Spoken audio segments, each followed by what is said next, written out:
আমরা সমকোণী ত্রিভুজের পরিবৃত্ত ও অন্তর্বৃত্ত নিয়ে আলোচনা করব। সো আজকের লেকচারে আমরা সমকোণী ত্রিভুজের যে পরিবৃত্ত আছে সেই পরিবৃত্ত নিয়ে আলোচনা করব এবং পরবর্তী লেকচারে সমকোণী ত্রিভুজের অন্তর্বৃত্ত নিয়ে আলোচনা করব। এবং এই সমকোণী ত্রিভুজের পরিবৃত্ত অথবা অন্তর্বৃত্তের যে সমস্ত তথ্যগুলো নিয়ে আলোচনা করব সেগুলি হলো ব্যাসার্ধ, ব্যাস, ক্ষেত্রফল এবং তারপর আমাদের যেটা গুরুত্বপূর্ণ বিষয় সেটা হলো যে সমকোণী ত্রিভুজ ও তার পরিবৃত্তের যে পারস্পরিক সম্পর্ক অথবা যখন অন্তর্বৃত্ত করব তখন সমকোণী ত্রিভুজ ও তার অন্তর্বৃত্তের যে পারস্পরিক সম্পর্ক সেটা দেখব। এর আগের লেকচারে আমরা কী দেখেছি যে বৃত্তে পরিলিখিত বর্গক্ষেত্র সেটা নিয়ে আলোচনা করেছি, বৃত্তে অন্তর্লিখিত বর্গক্ষেত্র, সমবাহু ত্রিভুজের পরিবৃত্ত ও সমবাহু ত্রিভুজের অন্তর্বৃত্ত, এই সমস্ত বিষয়গুলো নিয়ে আমাদের আলোচনা করা হয়েছে। আমরা এখন সমকোণী ত্রিভুজের পরিবৃত্ত নিয়ে আলোচনা করব। পরিবৃত্ত মানে আমরা জানি যে সমকোণী ত্রিভুজের বাইরে একটা বৃত্ত থাকবে। আমরা সমকোণী ত্রিভুজটা অঙ্কন করে এবং তার পরিবৃত্ত অঙ্কন করে নেই। এবারে দেখো, আমরা যে পরিবৃত্ত অঙ্কন করলাম সেই পরিবৃত্ত যদি সমকোণী ত্রিভুজের পরিবৃত্ত অঙ্কন করা হয় তাহলে যে সমকোণী ত্রিভুজের অতিভুজ সেই অতিভুজটা আমাদের সর্বদা বৃত্তের ব্যাস বরাবর যাবে।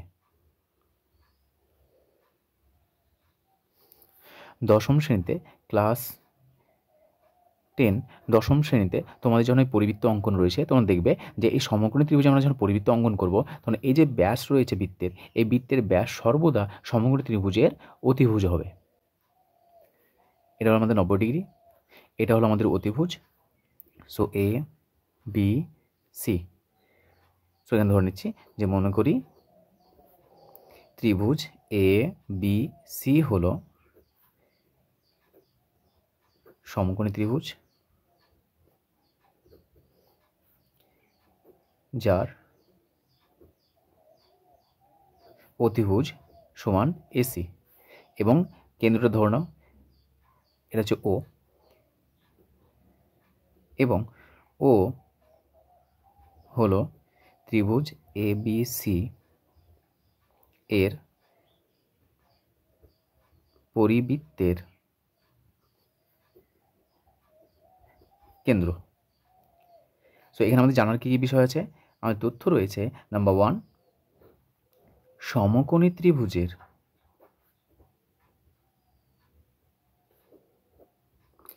অতিভুজের দৈর্ঘ্য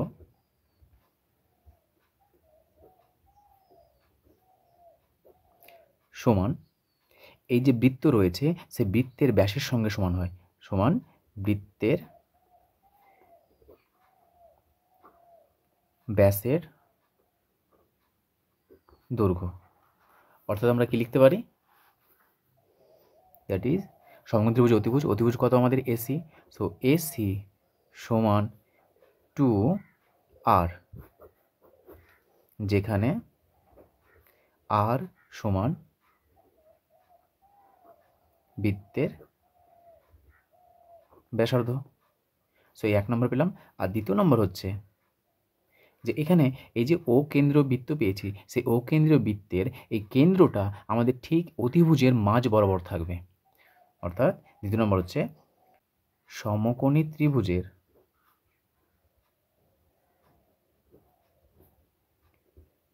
পরিবৃত্তের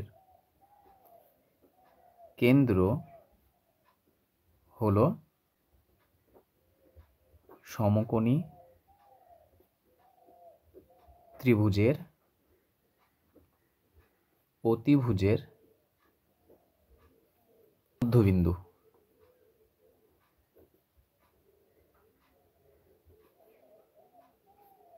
সো এই একটা তথ্য এবং এই একটা তথ্য, তাহলে সমকোণী ত্রিভুজের পরিবৃত্তের সম্পর্কিত যে কোনো প্রবলেমগুলো আমরা সহজেই সমাধান করতে পারবো। সো এটা কি বললাম? সো এখানে লিখে নাও দ্যাট ইজ এই যে এসি রয়েছে সেই এসি এর যদি অর্ধেক করা হয় তাহলে অর্ধেক করলে আমরা কি পাবো? অর্ধেক করলে আমরা পাচ্ছি দেখো ব্যাসার্ধ পাচ্ছি। অর্থাৎ এই যে মধ্যবিন্দু সেই মধ্যবিন্দু হচ্ছে আমাদের কেন্দ্র। সো এই একটা তথ্য। সো এই তথ্যটাই হচ্ছে আমাদের মেন, যেখানে আমাদের অতিভুজ যেটা আছে সেই অতিভুজের দৈর্ঘ্য যদি ব্যাসের সমান হয় তাহলে অতিভুজকে যদি অর্ধেক করা হয় তাহলে অতিভুজকে অর্ধেক করলে কী পাবো আমরা? অতিভুজকে অর্ধেক করলে আমরা পাচ্ছি ব্যাসার্ধ।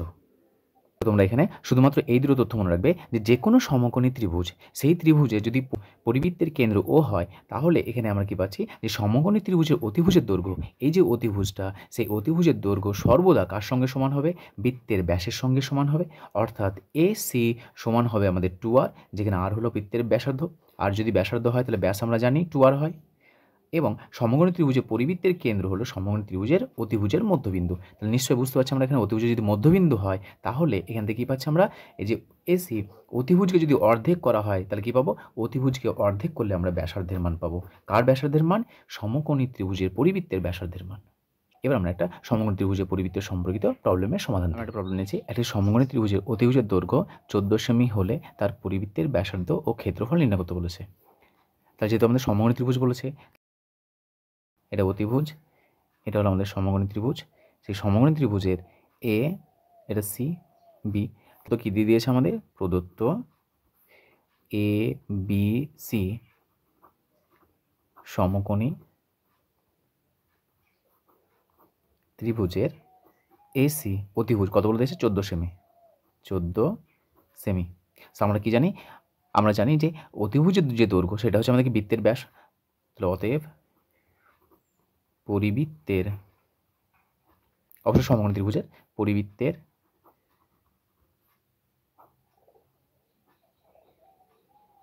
ব্যাসের দৈর্ঘ্য 2r সমান কত হবে? 14, কারণ অতিভুজের সঙ্গে সমান হবে। সো দিস ইমপ্লাই ব্যাসার্ধ সমান 14/2 সমান হচ্ছে 7 সেমি। এটা আমরা ব্যাসার্ধের মান পেলাম 7 সেমি। অতএব পরিবৃত্তের ক্ষেত্রফল চেয়েছে, তাহলে অতএব সমকোণী ত্রিভুজের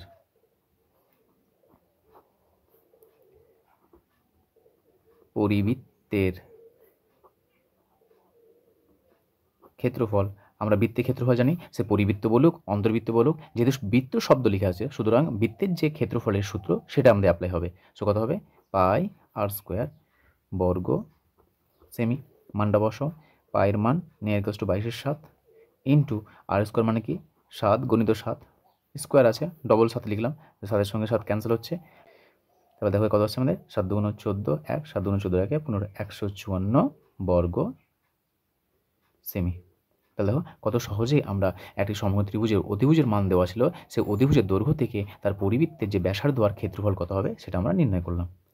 শুধুমাত্র এই তথ্যটা মনে রাখলেই দেখো যে কোনো সমকোণী ত্রিভুজের আমাদের পরিবৃত্তের সম্পর্কিত যাই চাক না কেন আমরা প্রত্যেকটা জিনিসকে বের করতে পারবো। অপর একটি প্রবলেম দেখো, একটি ত্রিভুজের বাহুগুলির দৈর্ঘ্য 3 সেমি, 4 সেমি ও 5 সেমি হলে ত্রিভুজটির পরিব্যাসার্ধের দৈর্ঘ্য কত? এই ধরনের প্রবলেমগুলো একটু গুরুত্বপূর্ণ। দেখো এখানে মনে হচ্ছে না যে আমাদের এটা সমকোণী ত্রিভুজ দেওয়া আছে না নেই। তা দেখো এখানে কী দেওয়া আছে? আমাদের বাহুগুলির দৈর্ঘ্য দেওয়া আছে 3 সেমি, 4 সেমি আর 5 সেমি। তার মানে মনে হচ্ছে এটা হলো আমাদের একটা বিষমবাহু ত্রিভুজ। কিন্তু আমরা যে সমকোণী ত্রিভুজ পড়লাম আর এটা বিষমবাহু ত্রিভুজ, তাহলে এর পরিবৃত্ত কী করে নির্ণয় করবো? এখানে বিষমবাহু ত্রিভুজ হলেও এটা কিন্তু দেখো একটা সমকোণী ত্রিভুজকে রিপ্রেজেন্ট করছে। কেন? কারণ বাহু কী দিয়ে দিয়েছে দেখো, 3 সেমি দেওয়া আছে, 4 সেমি দেওয়া আছে ও 5 সেমি দেওয়া আছে। আচ্ছা, কোনো একটা ত্রিভুজ যদি সমকোণী ত্রিভুজ হতে হয় আমরা কি জানি বলো তো? পিথাগোরাস উপপাদ্য থেকে ধরে নাও ABC, এটা হলো আমাদের সমকোণী ত্রিভুজ। এই সমকোণী ত্রিভুজের এটা যেহেতু বৃহত্তম বাহু 5, তাহলে নিশ্চয়ই এটা 5 সেমি হবে, কারণ আমরা জানি অতিভুজ সর্বদা 5 হয়। এবার তুমি 3 আর 4-এর মধ্যে যে কোনো একটা লম্ব, যে কোনো একটা ভূমি নাও, তাহলে এটা ধরো 3 সেমি, এটা নিলাম 4 সেমি, এটাও 4 নিতে পারতো, এটা 3 নিতে পারতে, যেটা ইচ্ছা। কিন্তু বৃহত্তম বাহু যেটা রয়েছে, কত বৃহত্তম বাহু? 5 রয়েছে। 3 4-এর থেকে 5 বড়, সুতরাং 5 সর্বদা আমরা অতিভুজকে নিতে পারি। এবার দেখো এটা এই যে 3টে বাহু দেওয়া আছে, এই 3টি বাহু দ্বারা গঠিত যে ত্রিভুজ বিষমবাহু ত্রিভুজ। কেন বিষমবাহু ত্রিভুজ? কারণ 3টি বাহুর দৈর্ঘ্য অসমান রয়েছে। তাহলে এই বিষমবাহু ত্রিভুজ যদি একটা সমকোণী ত্রিভুজকে রিপ্রেজেন্ট করে, তাহলে আমরা জানি পিথাগোরাস উপপাদ্য রয়েছে, সেই পিথাগোরাস উপপাদ্য কী বলছে? যে অতিভুজের স্কোয়ার সমান আমরা কি জানি?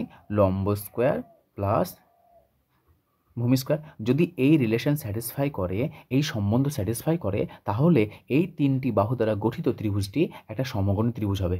সেটা বিষমবাহু ত্রিভুজ হলেও সেটা একটা সমকোণী ত্রিভুজকে প্রেজেন্ট করবে। তাহলে দেখো এখানে অতিভুজ কত আছে বলো তো? 5 আছে, তাহলে 5-এর স্কোয়ার মানে কত? 25 হবে, সমান লম্ব কত? 3 স্কোয়ার প্লাস ভূমি হচ্ছে 4-এর স্কোয়ার। আচ্ছা দেখো তো স্যাটিসফাই করছে নাকি? এটা কত পেলাম আমরা? বাম দিকটা পাচ্ছি 25 সমান ডান দিক কত আসছে? 9 প্লাস 16, দেখো এই ডান দিকটা ক্যালকুলেট করলে কত পাচ্ছি আমরা 25। তাহলে বাম দিকের সঙ্গে ডান দিকটা ইকুয়াল হচ্ছে, অর্থাৎ অতিভুজের স্কোয়ার যা পাচ্ছি আমরা লম্বর স্কোয়ার আর ভূমি স্কোয়ারের সমষ্টি তাই পাচ্ছি। তার নিশ্চয় এটা একটা সমকোণী ত্রিভুজকে রিপ্রেজেন্ট করছে। সো যে ত্রিভুজের বাহুর দৈর্ঘ্য 3 সেমি, 4 সেমি ও 5 সেমি রয়েছে সেটা কিছুই না, সেটা একটা সমকোণী ত্রিভুজকে রিপ্রেজেন্ট করছে। তাহলে আশা করি এটা সমকোণী ত্রিভুজ কী করে হলে বুঝতে পারলে। প্রথম দেখব যদি পরিবৃত্তের কথা বলে, তাহলে দেখো যদি এমসিকিউ বা 2 মার্কস থাকে, এমসিকিউ 1 মার্কস বা 2 মার্কসে থাকে, তাহলে অবশ্যই এটা কখনোই আমাদের বিষমবাহু ত্রিভুজের প্রবলেম দেবে না। কেন? কারণ সেটা একটু লেন্দি হয়ে যাবে, বড় হবে। সুতরাং দেখবে যেটাকে যে বড় যে বাহুটা রয়েছে সেই বড় বাহুটির বর্গ করবে, বর্গ করার পরে বাকি যে দুটো রয়েছে সেই দুটো বর্গের সমষ্টির সঙ্গে ইকুয়াল হচ্ছে নাকি। যদি ইকুয়াল হয় তাহলে অবশ্যই সেটা সমকোণী ত্রিভুজকে রিপ্রেজেন্ট করবে। আর সমকোণী ত্রিভুজ হয়ে গেলে তার পরিবৃত্তের ব্যাসার্ধ ক্ষেত্রফল যাই যাক না কেন আমরা খুব সহজে বের করতে পারবো। তাহলে এখানে বলো 3, 4 আর 5-এর মধ্যে আমরা কি এই 5টা পেলাম অতিভুজের দৈর্ঘ্য। কী চেয়েছে বলো তো? পরিবৃত্তের ব্যাসার্ধের দৈর্ঘ্য। তাহলে আমরা কি জানি? আমরা জানি সমকোণী ত্রিভুজের পরিবৃত্তের ব্যাসের দৈর্ঘ্য সমান ত্রিভুজের অতিভুজের দৈর্ঘ্য, তাই না? তাহলে এখানে কী বললাম? পরিবৃত্তের ব্যাসের দৈর্ঘ্য বলেছে। তাহলে পরিবৃত্তের ব্যাস 2r সমান, যেহেতু ব্যাস আর যদি ব্যাসার্ধ হয় তাহলে 2r হচ্ছে ব্যাস। তাহলে সমকোণী ত্রিভুজের পরিবৃত্তের অতিভুজ, অতিভুজ কত পেয়েছি বলো তো? এখানে অতিভুজ দেখতে পাচ্ছি আমরা 5 দেওয়া আছে, তাই 5টা বসিয়ে দেবো এখানে 5। সো দিস ইমপ্লাই r সমান 5/2 সমান 2.5 সেমি। আমাদের কী চেয়েছে? পরিবৃত্তের ব্যাসার্ধের দৈর্ঘ্য চেয়েছে। আমরা পরিবৃত্তের ব্যাসের দৈর্ঘ্য কত পেলাম? 2.5 সেমি। তাহলে অতএব প্রদত্ত সমকোণী ত্রিভুজের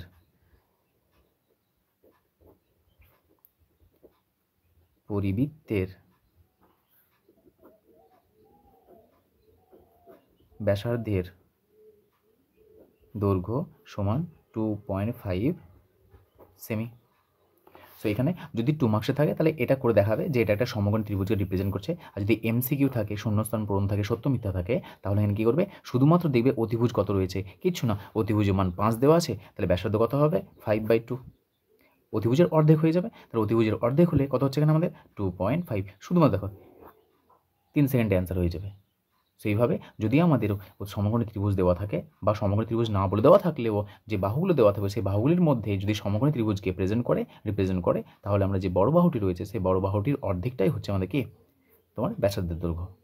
সো এখানে লিখে নিতে পারো মধ্যবিন্দু। তার মানে এখানে ঠিক আছে যে সমকোণী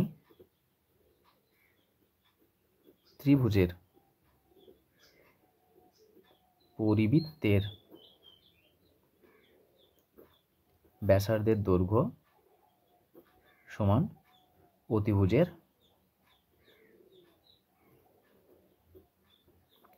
অর্ধেক বলতে পারো বা হাফ ইন্টু অতিভুজের দৈর্ঘ্য। তো ব্যাসার্ধের দৈর্ঘ্য কত হবে? সমকোণী ত্রিভুজের পরিবৃত্তের ব্যাসার্ধের দৈর্ঘ্য হবে অতিভুজের অর্ধেক। তখন অতিভুজ যা দেওয়া থাকবে তাকে শুধুমাত্র অর্ধেক করে দাও, তাহলে সেটাই ব্যাসার্ধের দৈর্ঘ্য পেয়ে যাবে। এবার আমাদের যদি ক্ষেত্রফল বলে দেওয়া থাকে তাহলে ক্ষেত্রফল বের করবো, ব্যাস বলে দেওয়া থাকলে ব্যাস বের করবো। সে যা বলে দেওয়া থাকবে সেই অনুযায়ী আমরা সমাধান করব।